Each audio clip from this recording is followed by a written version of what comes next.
Hello and welcome to another episode of Steelfur Speaks with, of course, me, Steelfur, aka Finbar, UK-based, flesh and blood and card game player, um, and content creator as well, apparently.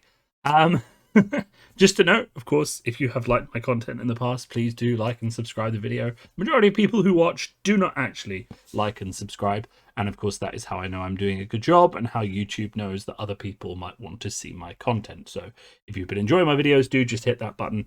I do really appreciate it. Today we are here to talk about the exciting topic. Is Kano secretly the answer to the really aggressive Monarch meta? Now, the meta, of course, will be changing within, only 3 or 4 weeks.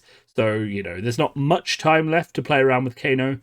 But let's break it down and talk about this. So, Kano, for those of you who don't know, haven't come up against him because he's not a very popular CC hero, is the Wizard class in Flesh and Blood. His ability is instant, spend 3 resources, look at the top card of your deck. If it's a non-attack action, you may banish it. If you do, you may play it this turn as if it was an instant. Kano's deck consists pretty much entirely of non-attack actions that deal arcane damage, which can only be blocked by using Arcane Barrier. He has multiple ways and abilities that will work to trigger his abilities as an instant, allow him to do damage on both his and his opponent's turn.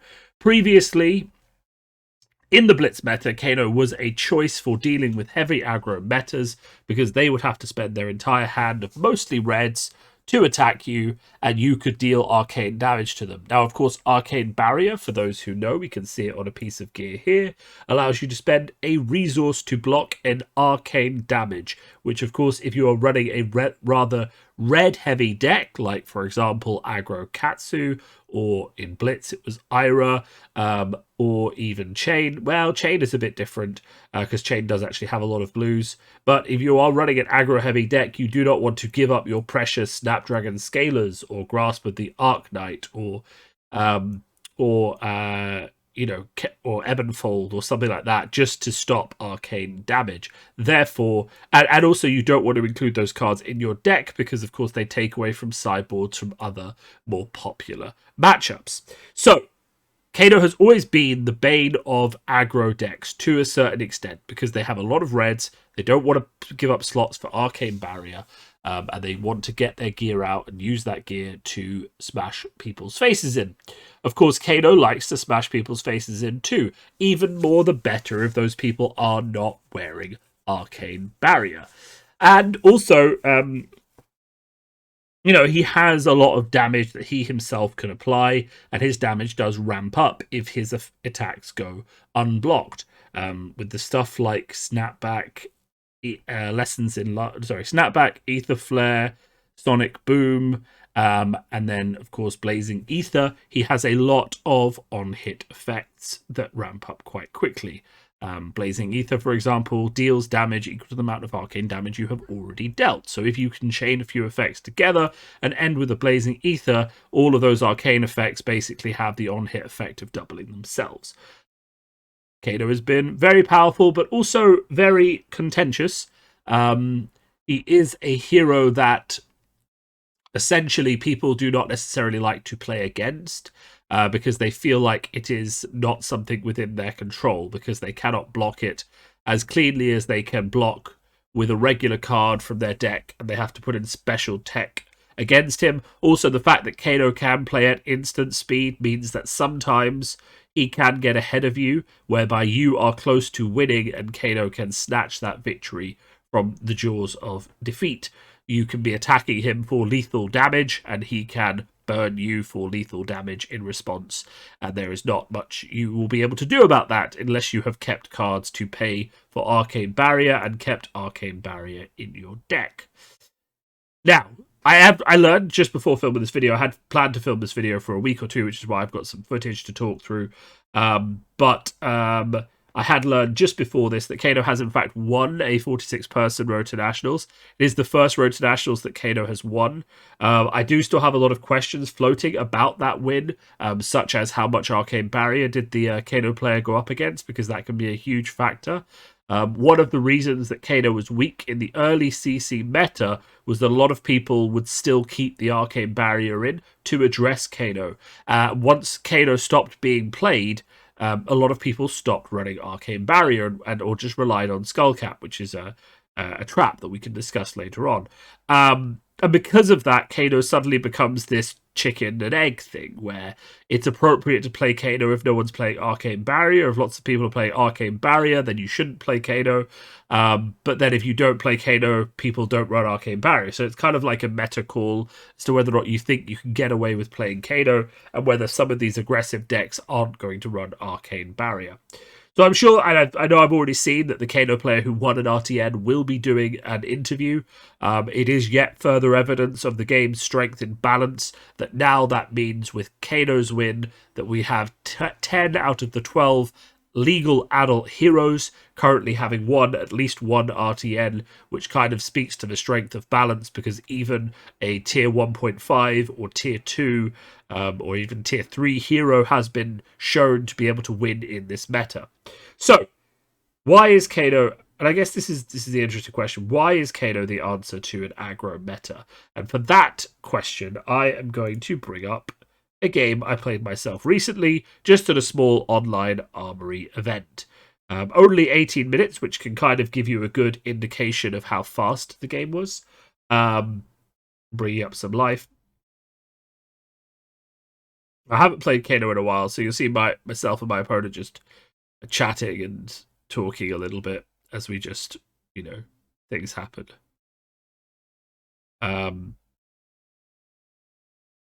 So I go first. I'm playing a Reverberate, pitching a Knight of Ophidia, put an energy potion on the top.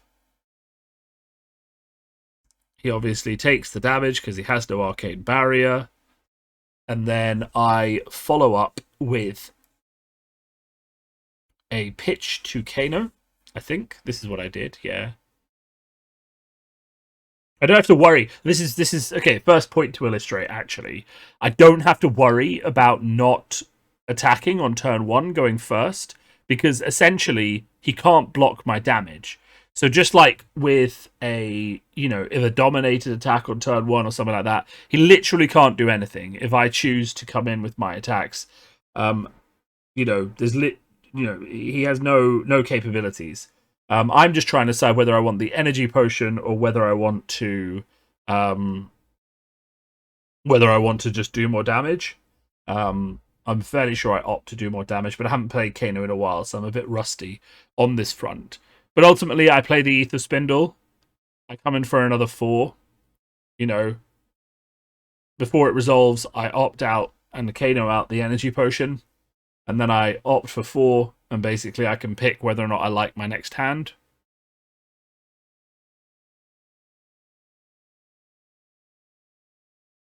Now, this hand is a bit unfortunate because I got 2 Tomes of Aetherwind, which I didn't really want there.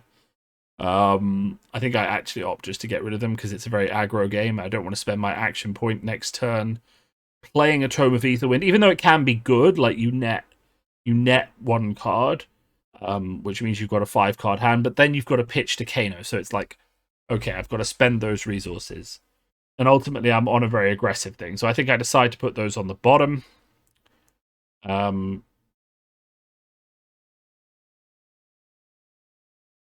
then I draw those 2 cards, another 2 cards. And we go into Katsu's first turn with the health pretty much equalized. I know mine still says that I'm on 30, but I'm 40, but I'm not. So I start off just by blocking with a blue. I'm pretty confident in my hand. I don't want to get him the Katsu trigger on the first attack.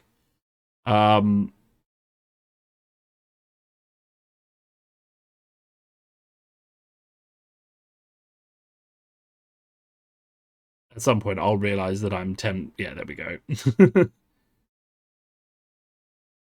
Crane Dance without go again. That's not that fuss. Just take another damage. He gets to draw a card in Arsenal. Like, maybe ideally I'd stop him, but I don't have any armor on my equipment, so that's just not going to happen. So he can draw off Mask, and it's not really a big deal.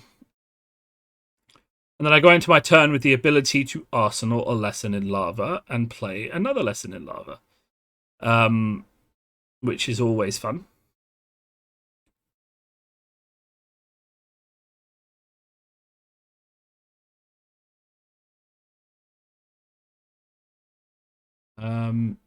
Yeah, Picture Blue, Lesson in Lava for 4.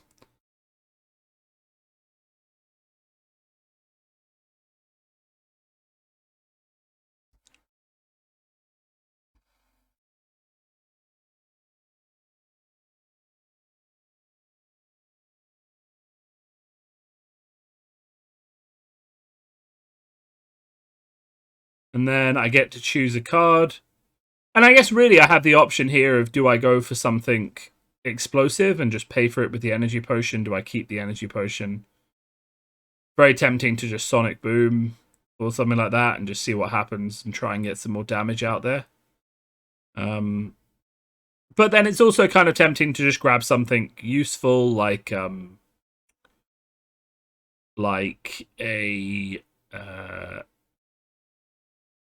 like Blazing Ether for another 4 damage. That's pretty good as well.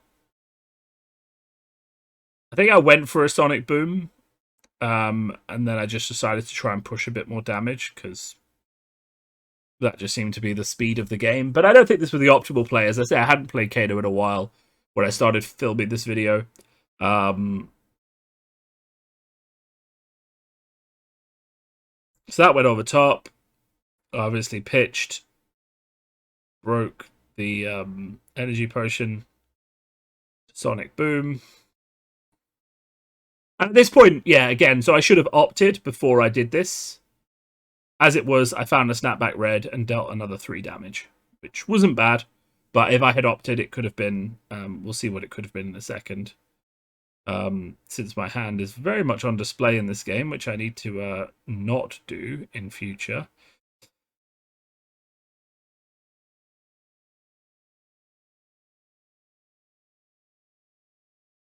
Yeah, I could have opted into a Voltic Bolt Blue. It would have been the same.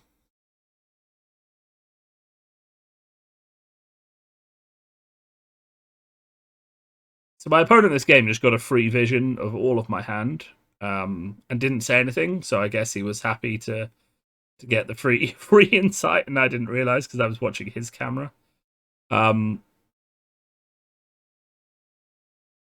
Yeah, in this situation, I just tried to block out the Plunder Run Snatch because it was going to be a massive card draw. But I was also kind of expecting the Razor Reflex, so I didn't really mind. Though it did mean I took a lot of damage this turn. So maybe I shouldn't have blocked, but what can you do?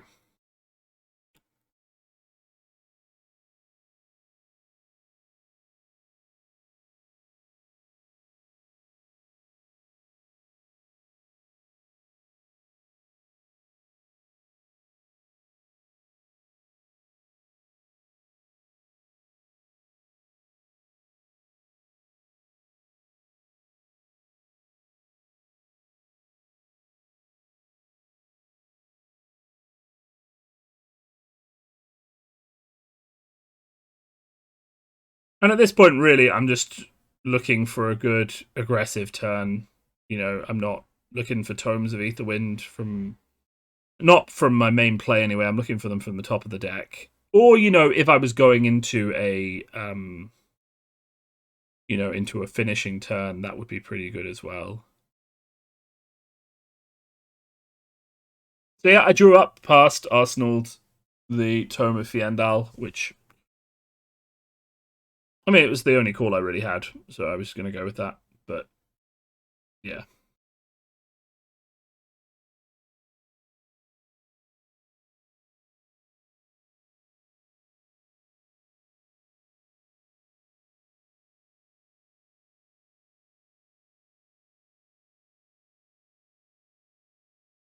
And this is one of those turns where I'm just like, okay, let me take some damage because I have stuff I need to do. And obviously he's getting a Whelming Gust Wave, so I don't have to worry about Mugenshin, which is good. Playing into Katsu is quite annoying these days because obviously I know Katsu quite well. So it's good to see it played well into me. Obviously, I know the full reach of what could happen to me if I don't block. which is worrying.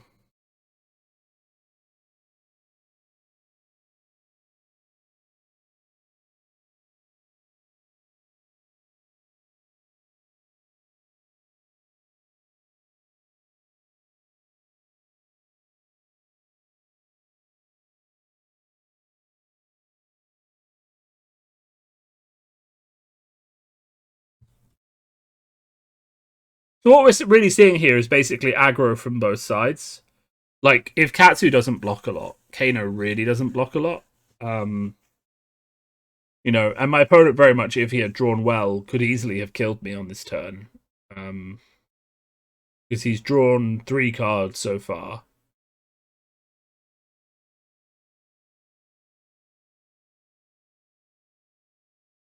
Head jab for 3. If he has a razor, I'm dead. But, you know, time to block, probably. Stop the mask trigger. Get stabbed with a Kodachi. And then a rising knee thrust. At which point I just need to take the damage. Because otherwise I'm losing. So it looks pretty rough. 23 damage to 2. But the important thing to remember, of course, in this situation is that I have 2 hands worth of damage to deal. And he has no blocks. So, you know, there is an appropriate answer here as to how I kill him.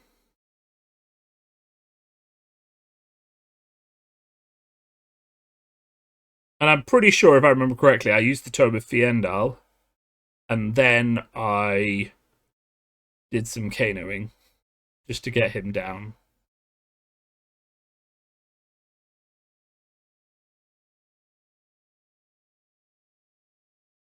Yeah. Tome to draw 2 cards, gain 5 life.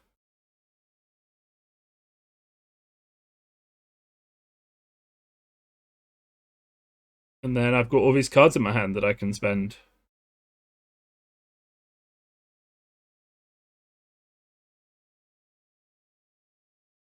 Oh, did I have boots here? Interesting.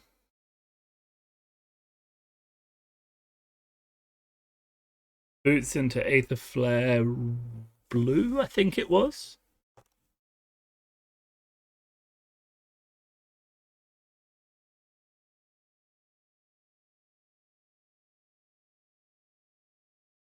One resource floating. Metacarpus into a Aether Flare. Or, well, it'll be for 5, I think. Ah, it must have been for 3. It must have been a blue. Yeah.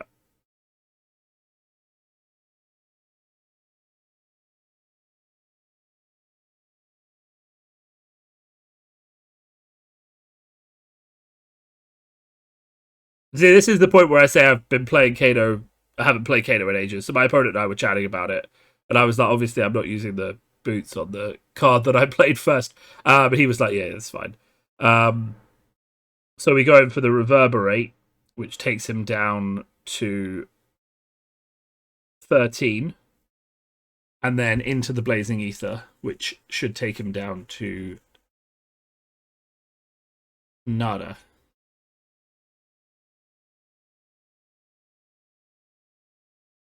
Or take him down to 3, sorry. So I dealt him 10 damage, and then took him down to 3, so 20 damage with that sequencing. Correct. And that's sort of like the Kano explosive turn. You know, yes, I took some damage, but we also got him down. And now, because he doesn't have Arcane Barrier, he's now on 3 health, which means he needs to try and kill me. He plays an Art of War. I just go, 1 second. You know.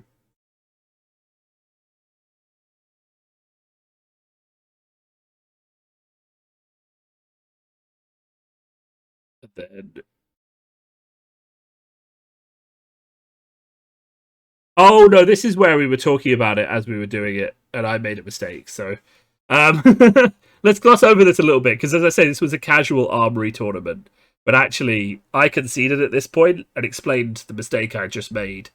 And my opponent was like, actually, just take the win because you deserve it at this point. I was like, fair enough.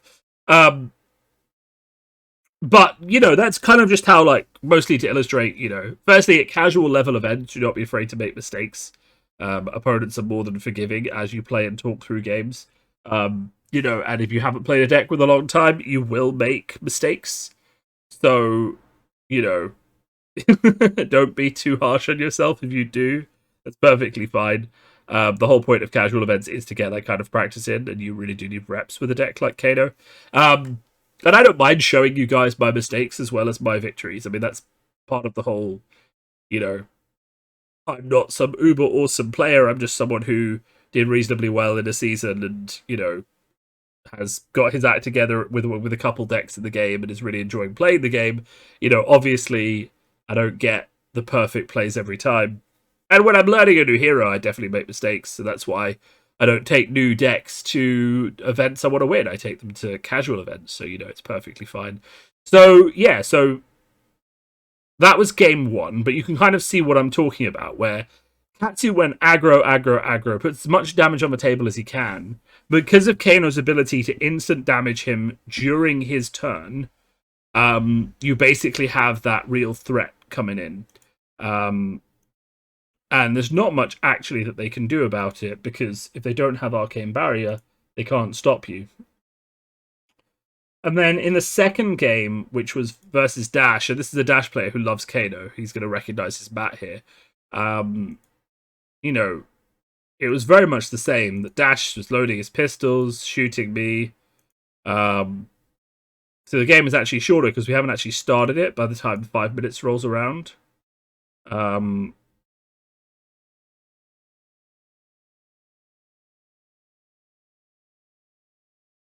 He's on 39, I'm still on 30.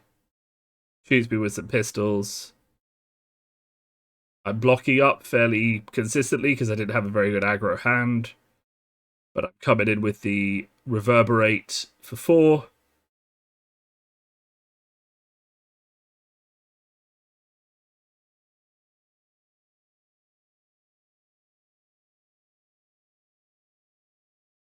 Into a Lesson in Lava, which of course deals another 3 damage. And in this situation, I've dealt 4 damage and 3 damage, which is 7. So the obvious choice is get a Blazing Ether. I have a blue in hand.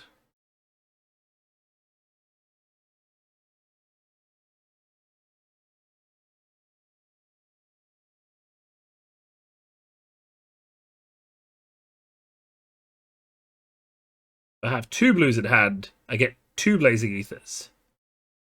But unfortunately, my brain is sleepy at this point, and I don't think to get 2 Blazing Ethers. Because that would be good. I'm trying to remember. Maybe I didn't have a blue and a yellow in hand. Maybe I had a red.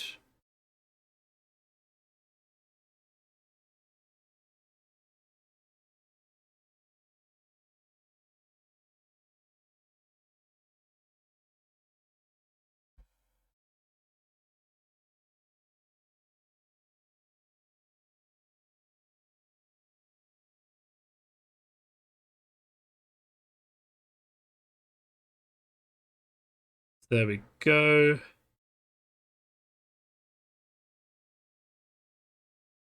Do some cutting. Pitch a card to Kano. Yeah, it must have been 2 blues. So you see, I missed a mistake there. I could have done 7 and then another. So, okay. So let's pause for a second just to talk through what went wrong. So at that point, I had 2 blues in hand, and I just hit with a Lesson in Lava. So I could have got a Blazing Ether and just hit for another 7. It would have been quite good. Alternatively, I could have got a. Yeah, you see, I didn't. If I had my Tunic token one more, I would have been able to get a Lesson in Lava, do another one, and then get another Blazing Ether and come in for 10. So I think I probably should have taken the 7 damage at this point. Though you will see that the opt 4 from the yeah, it was just me putting stuff on the bottom. The opt 4 from this actually really does help my my next turn.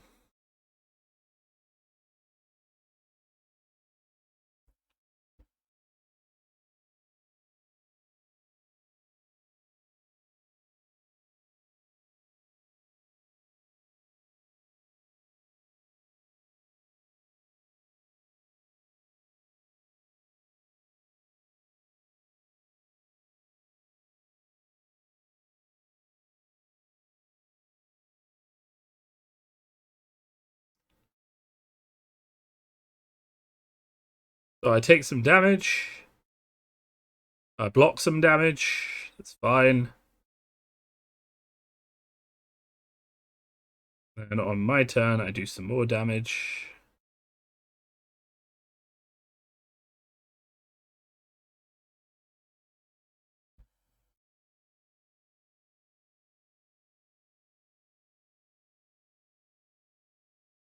Which is the glorious Ether Flare for 4 into Snapback for 7. Gotta love watching it.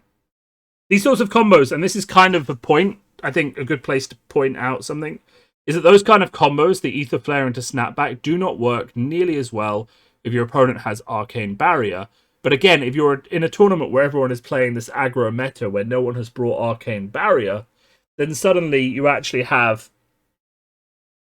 Sorry, just had to step away for a second. Then suddenly you actually have a lot of more reach on your combo abilities. So you can rely on an Ether Flare hitting for 3 and giving +3 to your next attack for 1 resource, which is amazing. It's a card that was very much balanced around the idea that people would play Arcane Barrier. But, you know, for reasons people just haven't been. Now, that may change after Kano's recent RTN win. People may suddenly start putting Arcane Barrier in.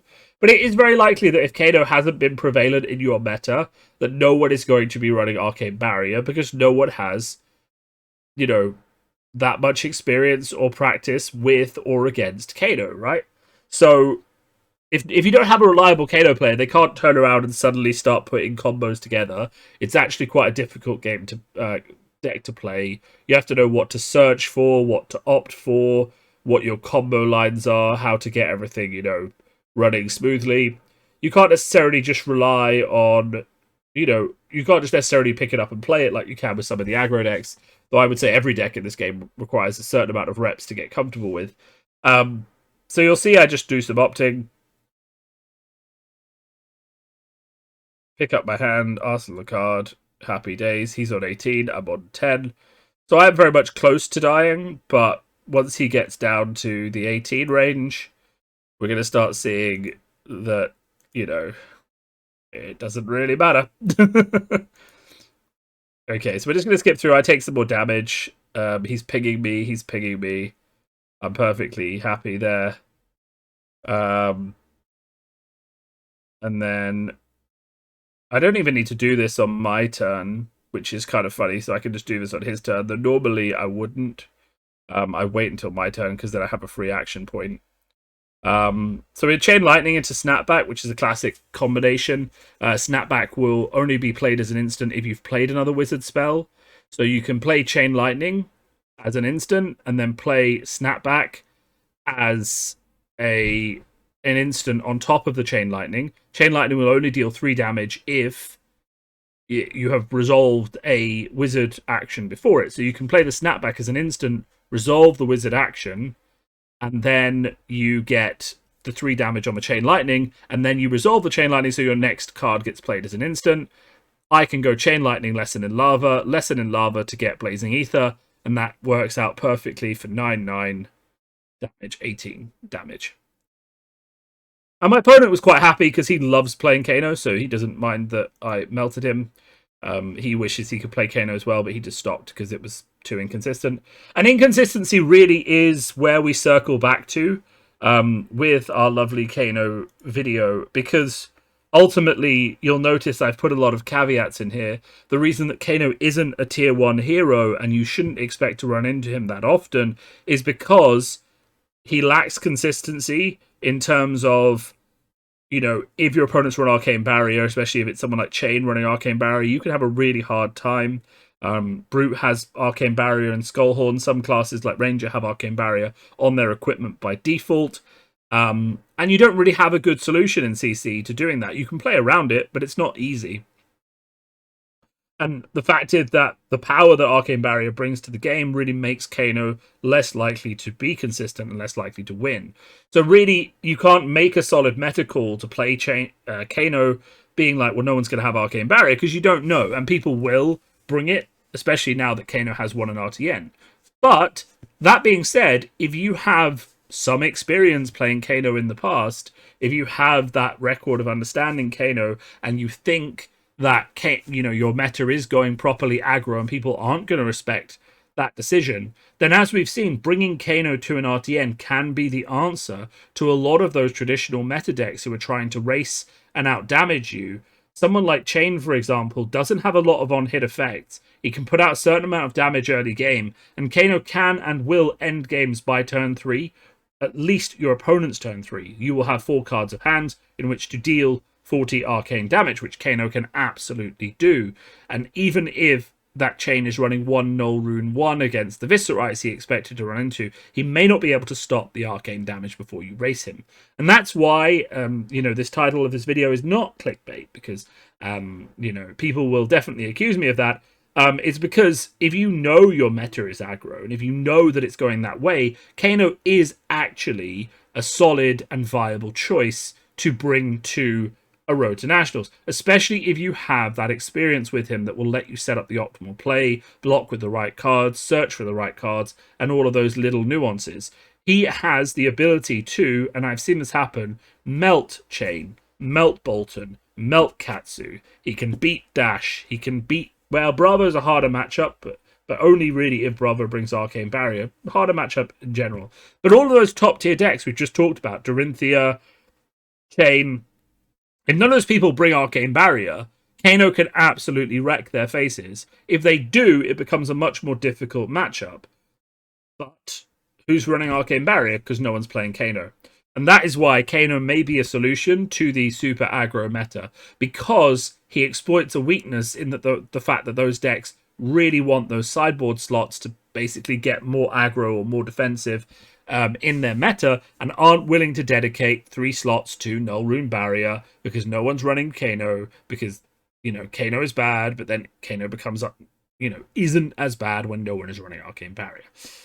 Kind of a healthy sort of feedback loop right there is what we call the rock, paper, scissors sort of thinking of a meta, where if no one is doing something, you can come up with a counter from the pool of cards we have to that strategy, which then gives you other options. And I think that's really been the strength of this Monarch meta, which is that, you have a lot of options for decks, and saying a hero is good or bad is difficult without understanding what the people who are coming to that tournament that you're playing in are playing. Like saying Control Dash is bad. True if everyone is running Chain. Not true if you've got a good heavy Bravo, Katsu, like Dorinthia field. As Matt Rogers proved in New Zealand. Playing playing Bolton is bad. Yes, if lots of people are running a lot of Chain, but if your Chain players didn't show up en masse to that event, then Bolton can clear the field of Prisms and other players because he's very good. You'll see Chain as the consistent theme here. That's because Chain is the deck to beat and the most overpopulated of the decks that are being seen on the road to national season. That means that bringing a hero that has good game against Chain, like, for example, Kano or Aggro Katsu, is usually the good and right choice in the current meta. However, and this is important, as we get later into this road to national season with most of the events wrapping up, Chain has found a few ways of being naturally countered by aggressive decks that can race him, by control decks that are locking him out. Apparently Levia, for some reason, has a very good game against Chain, with people posting multiple positive winning streaks against Chain decks, so that's something that I'm surprised by, and we'll have to see how that works out. But the fact is that we have had a very dynamic and fluid meta, and I will, of course, be doing a RTN meta in review video with all the data that people have been gathering once we get to the end of the season, and before we move into talking about Tails. But for the moment, I just want to comment on how good it is, and also the fact that no hero is really completely written out, bar one or two examples. Even Kano, who a lot of people have written off, has successfully won an RTN, which means that only Levia and Azalea have not. And that is a challenge, I guess, to everyone who still has an RTN to go to, but also just a good comment about how balanced the game currently is. Now, as we move into Tales of Aria, the meta is going to shift up immensely, and we are going to have a very fun journey running through what that is. I'm going to wrap up the video there. I hope you've enjoyed this bit of a look into Kano, a bit of a logic as to why he might be a good choice for your meta if you have time to get the practice in, and if the arcane barrier is not plentiful. Thanks a lot for listening, and of course, have a great day.